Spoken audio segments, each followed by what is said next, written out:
maybe we'll even start with Lag Baomer because I have it right here.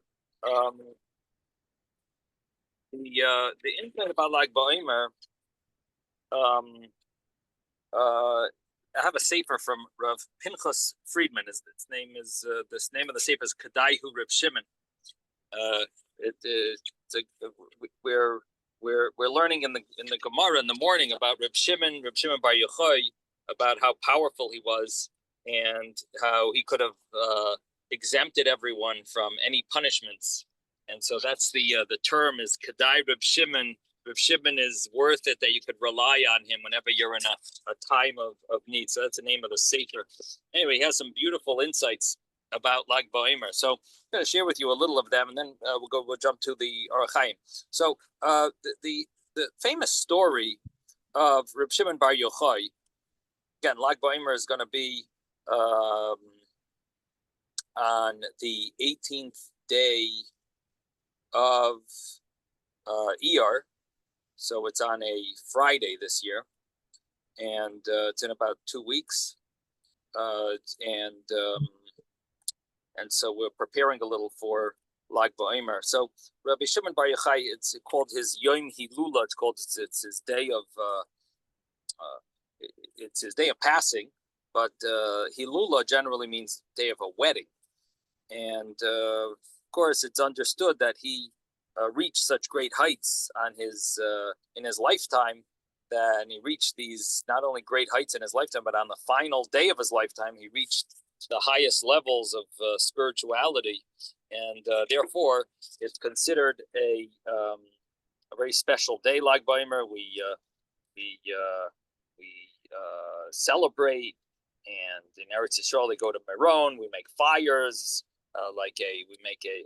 we make bonfires, and we celebrate by making parades, going in the streets and making parades and celebrating. He wanted us to celebrate on his special day. Now, what was Reb Shimon Bar Yochai famous for? He was famous for the fact that he ended up having to hide from the Roman government for 13 years. And he was in a cave, and he ate buxer. He ate this type of carob, and he had water stream, a little stream of water, and he had carob, and he lived on that carob tree for him and his son, 13 years, and that's where he reached these great heights. Him and his son, they learned Torah the whole day, and that was basically their life, hiding from the. He didn't even tell his wife where he was because he was afraid that they would pressure her to give the information, and so that's the story. Now, why was he in hiding from the Roman government? So the story is that their government did not allow people to speak bad about. You didn't have free speech, and because there was no free speech, Reb Shimon Bar Yochai said something wrong about the government. All of a sudden, they're running to imprison him, to catch him, and kill him. Now, what did he say wrong? So the story is that Reb Shimon Bar Yochai was together with Reb Yehuda Bar Ilai, with another great rabbi, great Tana. And Reb Yehuda Bar Ilai was praising the Romans by saying how beautiful are the actions of the Romans, that they've built roads, and they've built the place up, and they've made bathhouses. They've done all these enhancements, so to speak. So Reb Shimon Bar Yochai says, "What? The Romans have done good things? Anything they did, they only did for their own benefit. They're not doing it for you." they're doing it for themselves.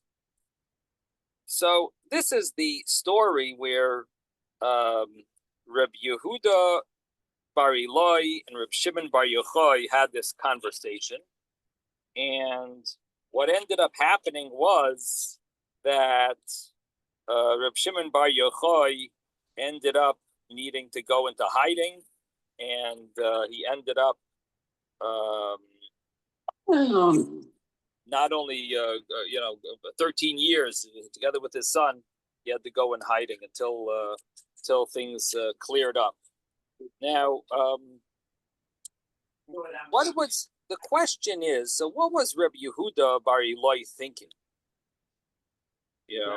What was he thinking when he was saying how wonderful this nation is? Why was he praising? Let me just mute everyone. I see there's some noise in the background. Why he was saw aqueducts, and he saw roads, and he saw different things that they had built. True, but why did he feel that they did it for the? How is he arguing on Reb Shimon Bar Yochai? Reb Shimon Bar Yochai says, "Yeah, I know what they did, but they're doing it for themselves, and they're not doing it for you. They're not righteous. This is not anything special. They're doing it for their own honor and their own indulgement and their own enjoyment." So, to understand this argument between Yehuda Bar Eloi, or what was the dialogue? So we have another Gemara. The other Gemara says that La'asid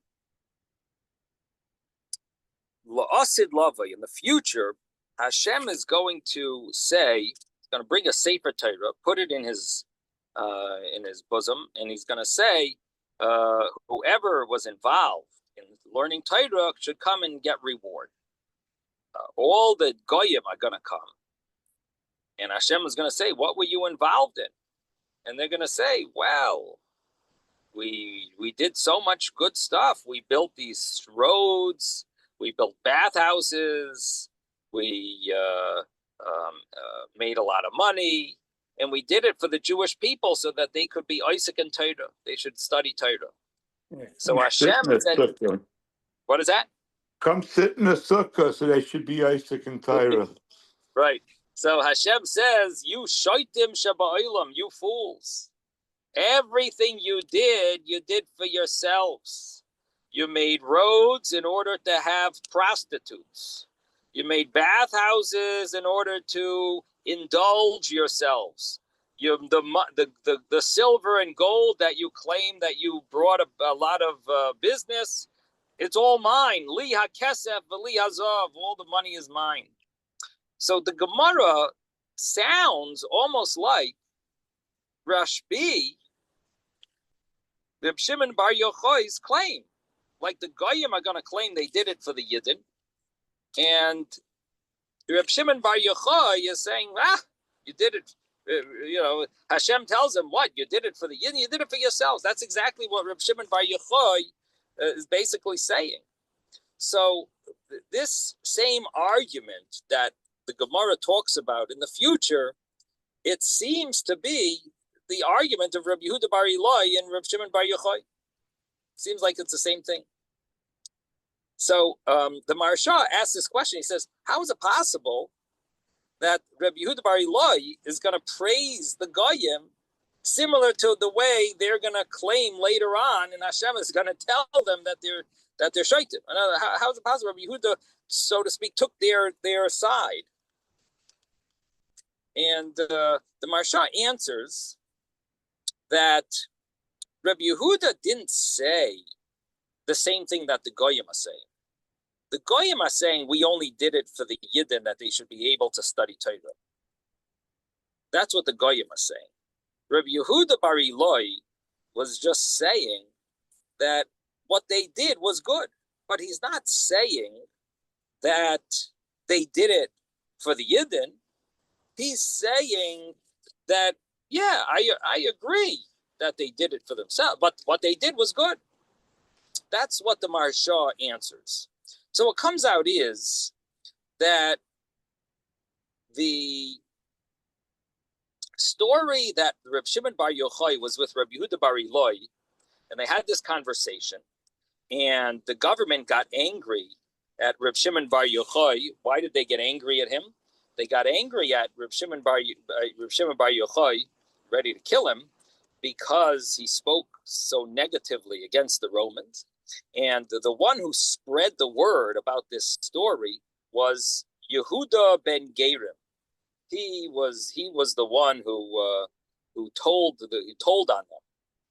And when Reb Shimon Bar Yochai saw him, it says that he turned into a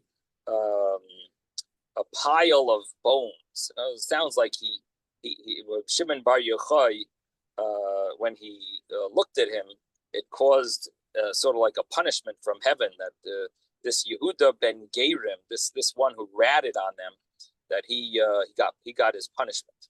Now, so the story is that this was supposed to be like a private conversation between Reb Shimon Bar Yochai and Reb Yehuda Bar Eloi. And the fact that Yehuda ben Gerim revealed it was wrong. And the question is, if this was a private conversation, what was Reb Yehuda trying to say with that? He's trying to praise them. What's the goal in him praising the goyim? What was he trying to say with that? If maybe he was in public, maybe you could say he had some purpose. But so this sefer that I'm sharing, this insight that I'm sharing with you, is brings from Reb Tzadok HaKohen, Reb Tzadok of Lublin. Reb Tzadok says that when the goyim are going to tell Hashem, we did it so that the Yidden learn Torah, he says, what do you think? They're so foolish that they're going to lie to Hashem? How are these non-Jews going to go to Hashem outright and so just claim they're just going to claim that we did it for the Yidden? I mean, you think Hashem doesn't know the truth? What type of audacity do they have to be able to put on, to have a straight face and tell Hashem, we offered the Yidden, look at what we did for them, unbelievable. How could they lie like that to the Eibishter, to Hashem, outright? So he says a powerful vart, this unbelievable vart. And that's he says, what was going on? What were they thinking?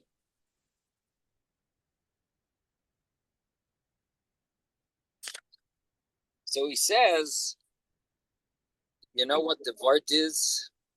The vart is everything in this world, even though people do it for their own purposes, we know that it's ultimately being done for Hashem's reasons.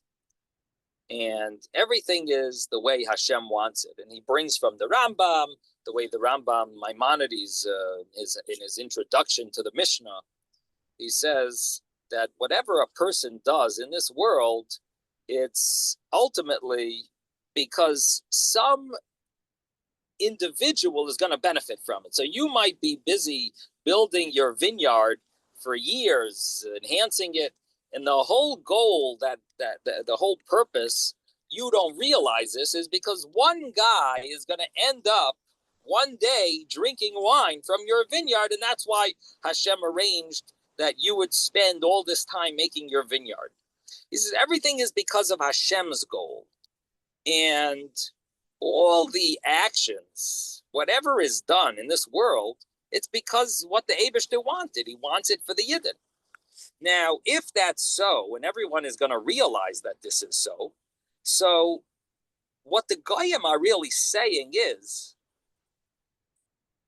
Hashem, you're the one in charge, and look at everything we did was ultimately to benefited the Yidden, because if it didn't, you wouldn't have allowed it to work. So what they're claiming to Hashem is, give us reward. We built these bathhouses.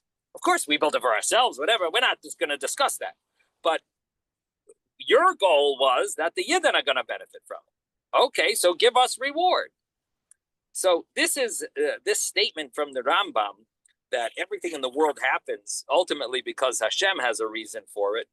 And so the Tzaddik HaKohen says this is the Vart, this is the meaning of the Goyim's claim, what they're expecting reward in the end of days, even though they didn't have this in mind, but they ultimately, this is what we built it and the Yidden benefited. We want our reward. Now, the answer that Hashem gives them is, you people are fools. You can't get a reward for this. And the reason why, why is that? So the Vart is that the way the Eibishter created the world was that there's going to be an Esav and a Yaakov. There's two nations, and these two nations were ultimately supposed to be two great people, not necessarily different nations, but they were supposed to be two partners. They were supposed to be like a Yisachar Zavulun. There was supposed to be a partnership, Esav and Yaakov. They were both supposed to be righteous. One was supposed to be involved in supporting the other one and so on. But ultimately, it didn't end up happening that way. And what ended up happening? What ended up happening was that Shnei Le'umim, they ended up being two nations. They didn't end up being two partners. They ended up being two separate nations that are totally, fighting with each other. And ended up that there's a Esav and a Yaakov. There's the Goyim and there's the Yidden. Now, what is the meaning of this the dialogue between Hashem and the Goyim? So Hashem tells the Goyim, he says, true, we know that ultimately everything you did ended up helping out the Yidden, but do you think you deserve a reward when you didn't have in mind to help out the Yidden? In other words, you did it for absolutely with no intention for them. And if you would have had in mind, in other words, you would have done the things the way it was supposed to be, Esav, Yaakov working together and so on, you would get reward. But you did things in a way that you're basically fighting the Yidden. And what was Rabbi Yehuda Bar Eloi? What was Rabbi Yehuda? Why was he praising the Romans? He wasn't praising the Romans. What he was doing was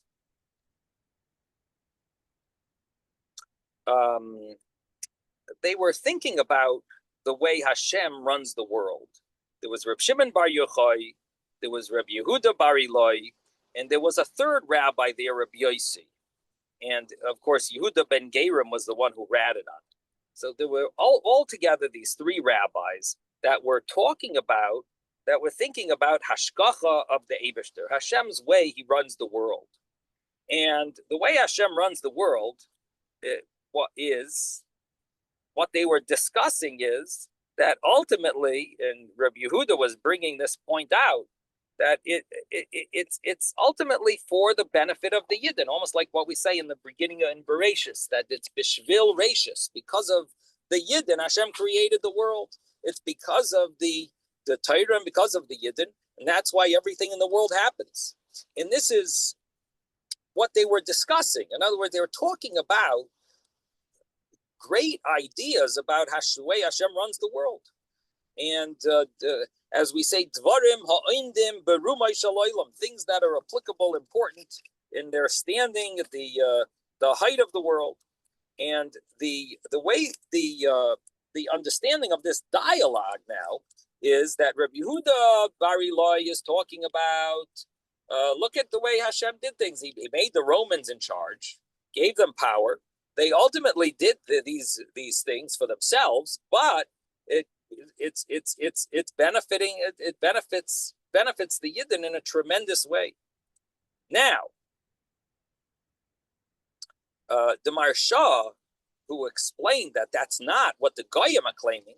The Goyim are claiming that we deserve reward for this. He wasn't, Yehuda Bar Ilai wasn't saying that. He was talking about the Hashem's perspective of this.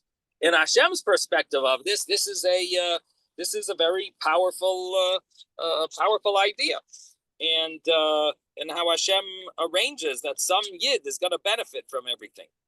Now, and so now, the question then is: so what was Rav Shimon Bar Yochai? Why was he arguing on it?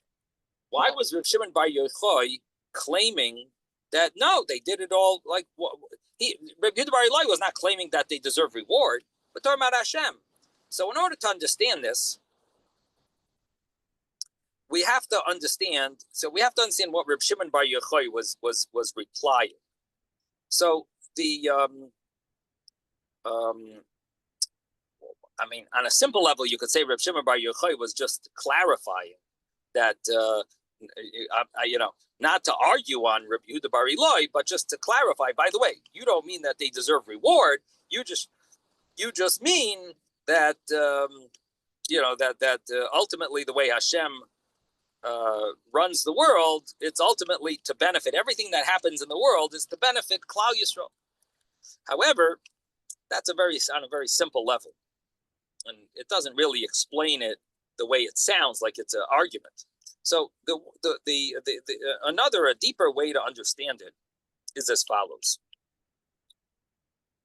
Our rabbis tell us in the Gemara that the nations of the world, the countries of the world, have a certain tumah, impurity, in their countries.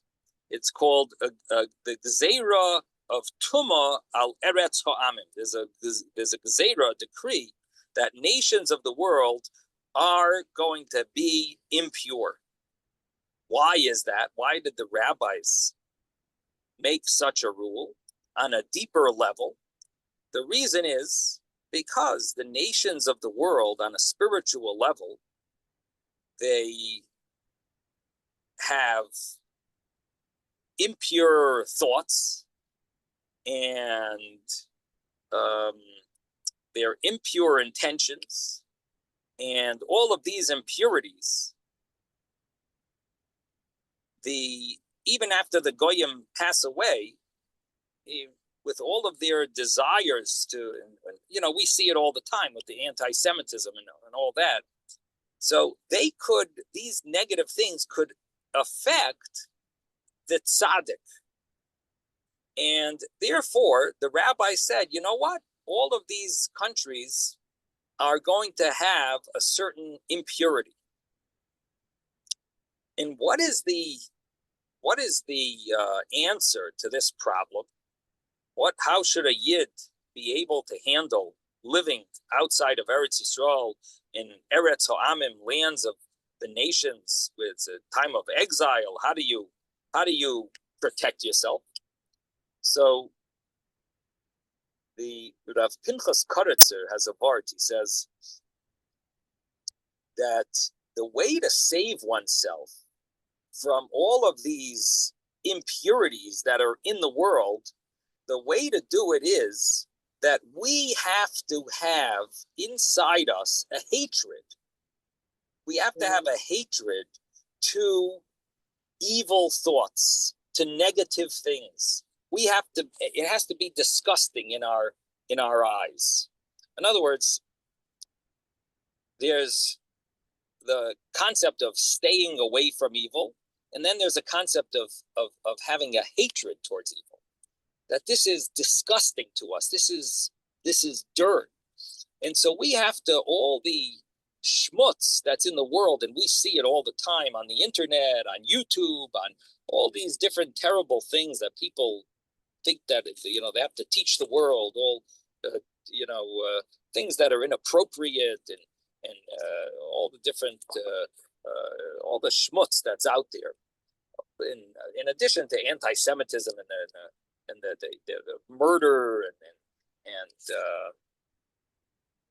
violence that's in the world, there's also all the negative thoughts, the impure thoughts, and all of this is in the is around. It's all here in the Eretz Ha'amim, the lands of the nations. It's all here, and how do we save ourselves and protect ourselves from it? We have to develop a hatred towards it. Tachlis sina senesim la'oivim hayuli. This is a pasuk in Tehillim that those that hate Hashem, I hate, and with the essence, the tachlis sina senesim, they're like enemies to me. And so this is a pasuk in Tehillim that David HaMelech, it says, should never have sinned with Bathsheba, and it shouldn't have even happened. But Hashem wanted David HaMelech to teach people about tshuva, how to do tshuva. And this statement was said by Reb Shimon Bar Yochai. Reb Shimon Bar Yochai says this. He says, David HaMelech never would have sinned. It's impossible. He couldn't have done such a sin. And the only reason why it happened, it was min hashamayim, it was heavenly arranged that he would sin. Why? Because the world should know about the power of tshuva. So, what was the reason why Reb Shimon Bar Yochai, how did Reb Shimon Bar Yochai understand this about David HaMelech? And how did David HaMelech, what was David HaMelech's claim? How was David HaMelech claiming that, it's not really me. It's, so the vart is, because of this pasuk in Tehillim, I hate anyone that hates Hashem, I hate. So it's impossible that these type of terrible, impure thoughts would have affected me. It must be that it was meant that I should teach people about tshuva. Otherwise, it never would have affected me. I'm not able to be affected and infected, I should say.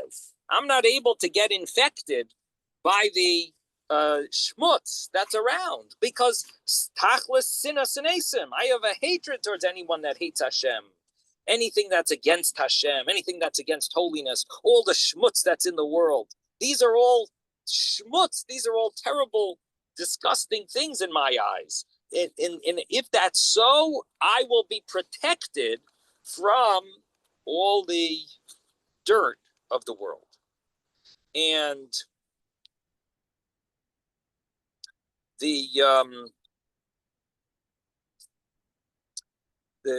this vart from Reb Pinchos Koritzer about if you hate evil, it will protect you from negative thoughts, evil thoughts, impure thoughts, and things like that. It's also hinted to in the psukim about where the Jewish people sinned with the Benois Midyan, the daughters of Midyan. It says over there, Soror es ha-midyanim. And Soror es ha-midyanim means you should hate the Midyanim. In other words, what's the vart hate the Midyanim? The Midyanim. Hate the Midyanim means that if you would hate their types of schmutz, their thoughts.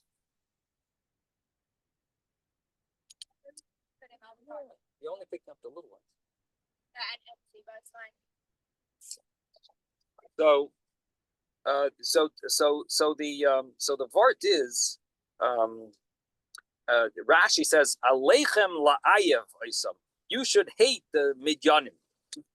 Well, what's Rashi's? What's the vart? You should hate them.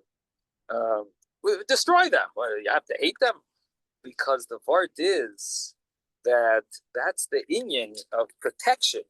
That how are you protected from the impurity? This was connected to serious impurity, terrible sin that the Yidden got stuck with, and the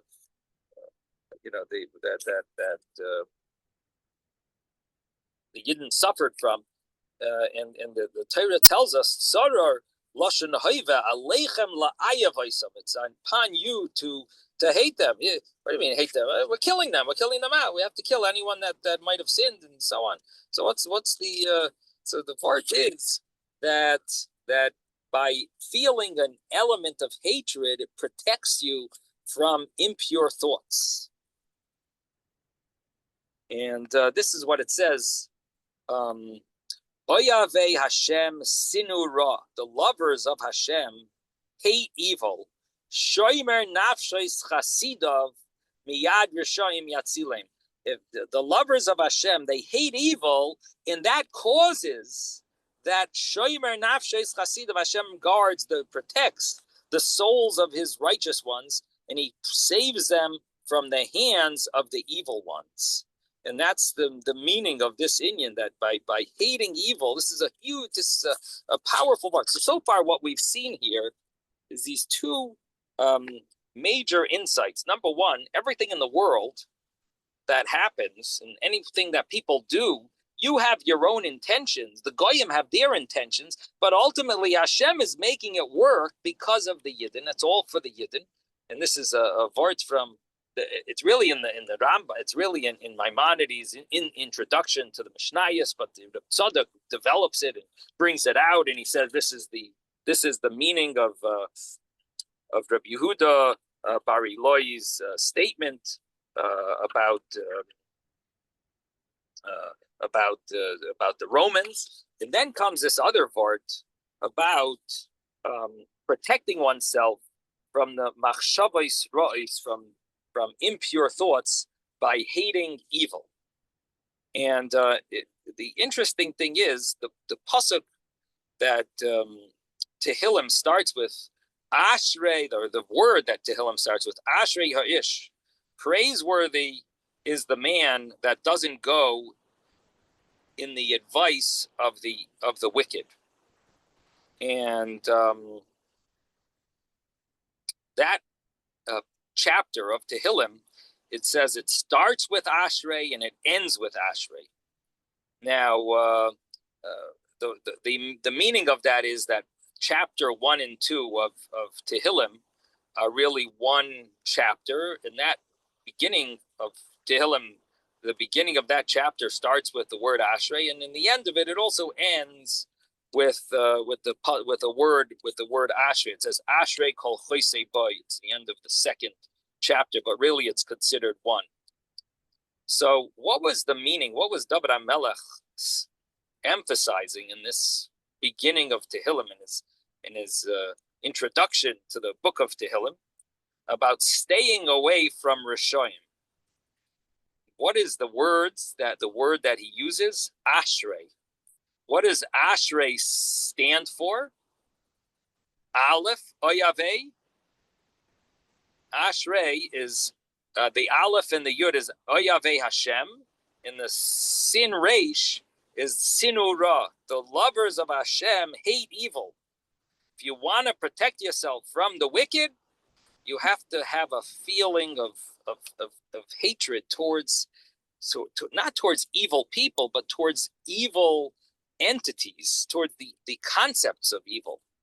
Now, David HaMelech is a Gilgul of Adam Harishon. We know that David HaMelech, King David, was not supposed to live. In Adam was supposed to live 1,000 years, and he saw that David HaMelech is not going to live. He said, I'm going to give him 70 years. And he gave him 70 years of his life. So David HaMelech lived 70 years. And Adam Harishon, lived 930 years. In the Arizal writes that David HaMelech was also a Gilgul. David HaMelech was a Gilgul of Adam Harishon. And that's connected to these 70 years. He was like an incarnation of Adam. And that's the meaning of the 70 years that he had. And What sin did Adam Harishon do? Adam and Chava did the sin of eating from the Eitz Hadas, from the tree of knowledge. And what did that bring about in the world? It brought about death.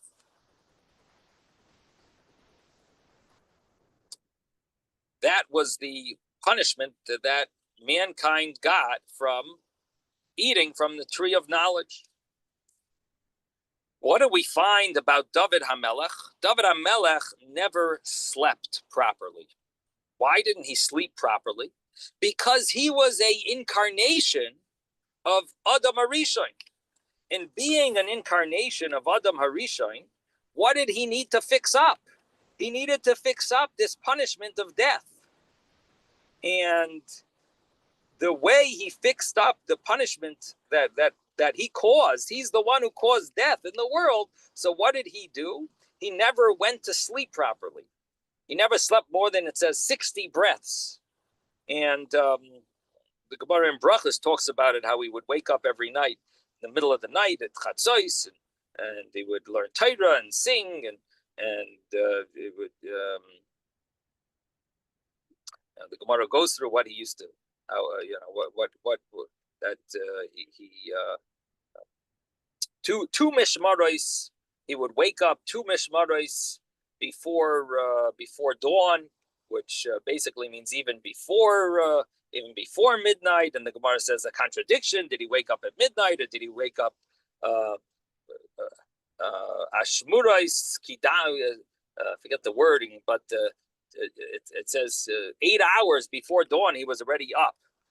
So the Gemara explains that basically he hardly slept. He never slept more than this amount. She said nishmi, 60 breaths. Anyway, bottom line is he was atoning for Adam HaRishon's sin. And in fact, what do we find about David HaMelech? It says, David Melech Yisrael Chai V'Kayam. What's the meaning of that? David is living forever. What's the vart? Because he did this tshuva, he did a proper tshuva, and it says that he basically atoned on some level of by not sleeping and by all of his serving Hashem. He was able to atone on some level for the sin of Adam HaRishon. And by fixing it up, ultimately, that's what's going to bring Mashiach. By the final fixing Mashiach, Mashiach will come. And that's the name Adam stands for Adam, David, and Mashiach. Adam brought the sin, then his Gilgul, David HaMelech, is fixing it up, and ultimately Mashiach will bring back to life all those that perished. So this is the understanding of the original sin.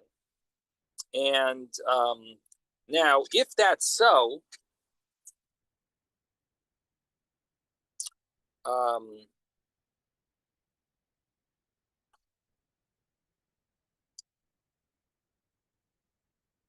what did they do wrong? The original sin was they ate from the tree of knowledge. But you know what the problem was?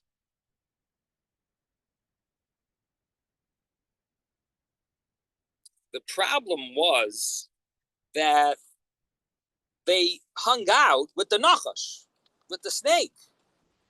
So they were impacted by the snake, by the environment around them. And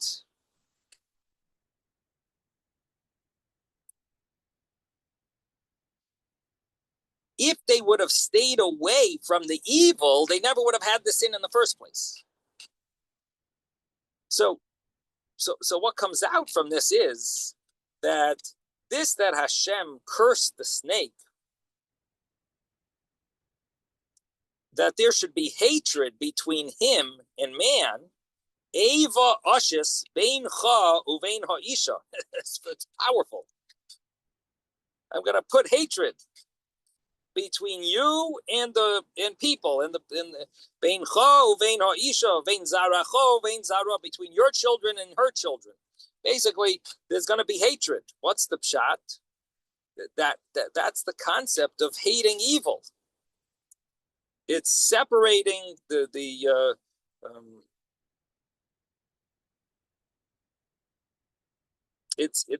seems to be the idea of that there should be hatred to evil, or this is sort of like an atonement to the fact that Adam and Chava didn't separate themselves from hanging out and schmoozing and being impacted by the snake. There is a medrash. The medrash says, "Praiseworthy is the man that doesn't go in the step in the advice of the wicked, and doesn't walk amongst the way of the sinners, and doesn't hang out with the Moshe of Leitzim, doesn't hang out in with the company of Leitzim jesters." And the Medrash Sheikhatov says these psukim, they're in Tehillim. This refers to Adam Arishon. That I wish I wouldn't have. I would be praised if I didn't stand in the way of the snake, if I didn't go in his company of his jests. So this is the like a deeper understanding of all this the David HaMelech's connection to Adam Arishon and the way of atoning for the sin of Adam Arishon. And the trick, the way of protecting oneself is from hating evil, staying away from evil, and which in this case was staying away from the machshavos, the thoughts of the snake. And if he would have hated these type of thoughts, hated evil, he wouldn't have been impacted by the snake.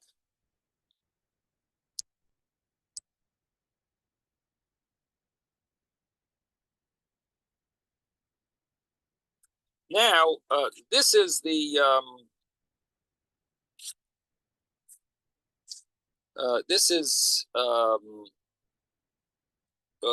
understanding of why the beginning of Tehillim, it has this word Ashrei, that Ashrei is Oyave Hashem Sinu Ra, that this is the way to fix the sin of the Chet Eitz Hadas. If we would have a hatred towards evil. Now, why did Rashbi want to speak negative against the Romans, that they don't have in mind the good of the Yidden? The reason is because although what Rabbi Yehuda Bar Ilai was saying was correct, that Hashem has in mind whatever they're doing is ultimately to benefit the Yidden. And it's true, this is the wondrousness of Hashem. But nevertheless, the speaking in such a way is dangerous. By speaking like that, we have to have a hatred towards this. They have impure thoughts, and these impure thoughts should not be, should not have an effect on us. So you shouldn't speak like that in such a way. How beautiful are the ways of this nation, and although it's true that that Hashem wanted them to benefit us in this way, but the fact that they don't have this in mind and they have negative intentions, and they care about themselves, they care about their prostitutes, they care about their own indulgements in these bathhouses and taking taxes by building these bridges and all of that. But Shimon Bar Yochai is saying, but we have to feel an element of hatred to the to the ways of the negative of these nations, and this is what caused him that he would run away to the to the cave and be able to study the secrets of the Torah. Why? Because you need to be pure in order to be able to absorb these type of secrets, and this is the understanding that by him that it ultimately led to him running away into the cave to be able to absorb, to be able to merit these great heights. And Reb Chaim Vital writes. Reb Chaim Vital was a student of the Arizal, and he writes that whoever finds these booklets that that I'm writing should first read this introduction, and he should make sure if he's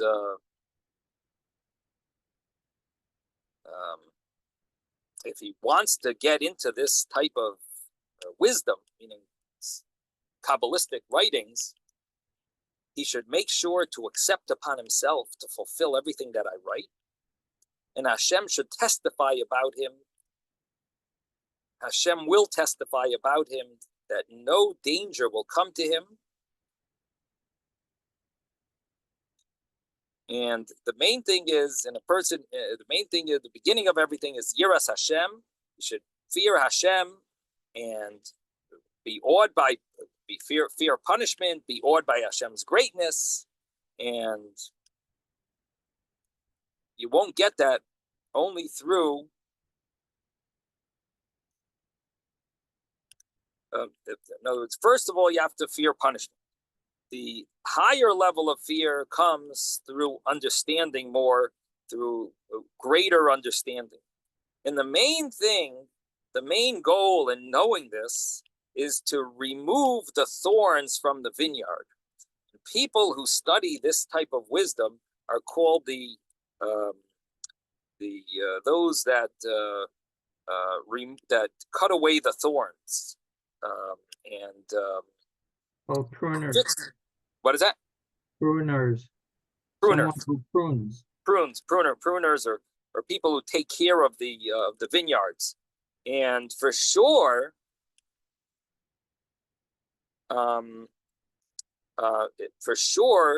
the worlds of impurity are going to try to cause him to sin, and therefore he should be careful not to come to any sin even by mistake. He shouldn't have any connection, and therefore he has to be careful from even small sins, because Hashem is very medactic, very specific with righteous, even like even like a hairbreadth. And he continues and he writes, you have to separate yourself from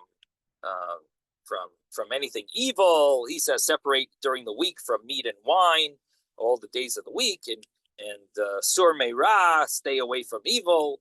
And he goes through all of these things that for a person, and he says this is why Hashem arranged that Rashbi would be removed from all of the world, and he had to hide in a myra into the cave, and he was only ate very minimally this, the carob and the water, and that was it. It was in order he should merit to reach this level of sight. So this is from the Reb Chaim Vital. Now, the understanding we have from Reb Pinchos Karatzer's Vart, it comes out that the negativity that's in the world, all these evil thoughts that are hovering in the environment that could cause danger, and could affect anyone. It comes out that what Rashbi was doing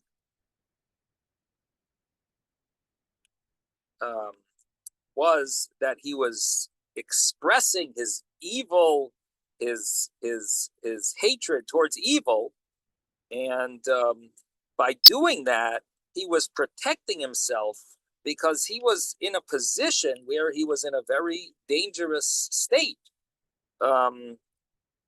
He's going to be revealing the essence of the Zohar. I mean, this is the highest level of possible. So he is like he's going to have serious, major sakana, major danger. So he needed to express this, and through that expression of doing that, this is how he was able to merit this level. Now, when the Romans understood this, and I don't know if it means physically or the spiritual, the angel of the Romans, but when they found out about what Rashbi was doing, that he's protecting he was trying to protect the Yidden from being impacted by the evil thoughts. So they wanted to kill him, and he had to run away. And his involvement, he was able to study Torah with purity and holiness, and the evil of the evil thoughts of the Romans wasn't able to affect him, and he was able to reach the highest levels. So according to this, it's understood. There's a song that's sang on Lag Baomer. It's Bar Yochai Ne'ezarta B'Gvura, it says. Bar Yochai, you've been strengthened with great strength. Uva Melchemes Eish Das. And with the war, this song, let's pull it up here. This song, famous song for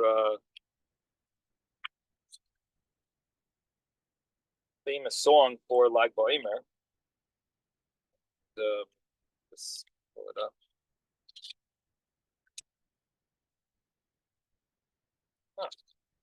Here it is. Bar Yochai Ne'ezarta B'Gvura